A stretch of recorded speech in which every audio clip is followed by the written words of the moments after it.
Hi, I'm Caitlin, and here are my answers to discussion board 3. To meet the first question, I can vary my teaching techniques to ensure that I'm reaching all the various learning abilities that may be in the classroom through creating lesson plans and learning objectives that involve and are based on the 8 intelligences mentioned by Howard Gardner. Howard Gardner's 8 intelligences include verbal, logical, visual, bodily, musical, interpersonal, and naturalist. To incorporate the 8 intelligences mentioned, you need to use multiple types of instruction into the classroom to meet the wide variety of students' learning abilities.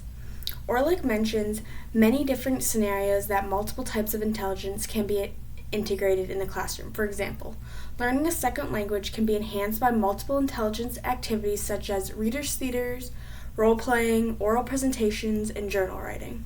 Having students role-play and perform in the readers' theater shows multiple intelligences such as visual, bodily, and interpersonal, as the students are collaborating with other students to use their kinesthetic functions to create a show or are visually learning through others in the class. This example also mentioned other activities that would play on other students' abilities, showing the importance of changing your techniques daily to fit all students' needs. Along with designing lessons that rely on multiple intelligence, I will incorporate technology to engage students, as some students benefit from videos or music. According to Teaching Strategies, a guide to effective instruction, the use of suitable video games was found to promote multiple intelligences among primary students, showing the advantages of online platforms. Incorporating multimedia resources and involving varying intelligence ensures that I am reaching various learning abilities as well as keeping the students engaged with the content. Break for water.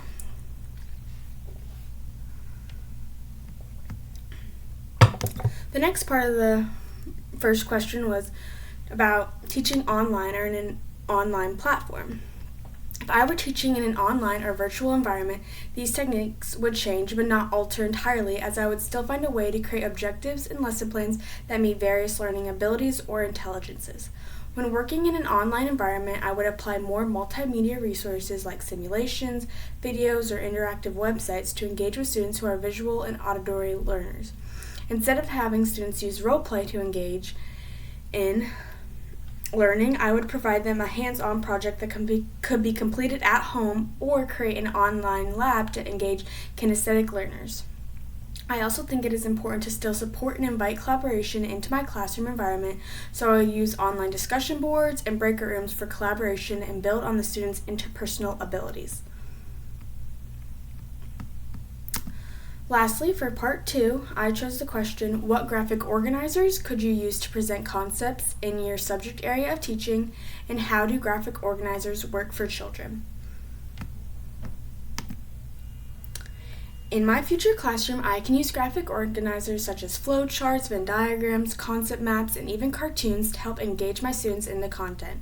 Using an organizer like a flowchart allows students to be able to visualize and understand the flow or processes of the information presented to them. Venn diagrams and mind or concept maps help students visually represent relationships between key concepts presented in a way that students will visually be able to make the connections seen in front of them.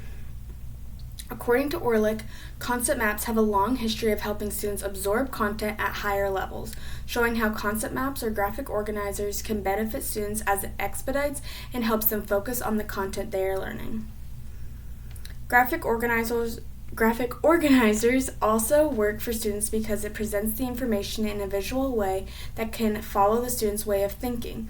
Orlick also explains how graphic organizers are usually right hemisphere related in the brain, but when stating left hemisphere content or focusing on left hemisphere content, it can reinforce learning on both sides, creating an instructional space where both sides of the brain are working together. This can be important for children and allows them to build on their learning and comprehension skills. Thank you.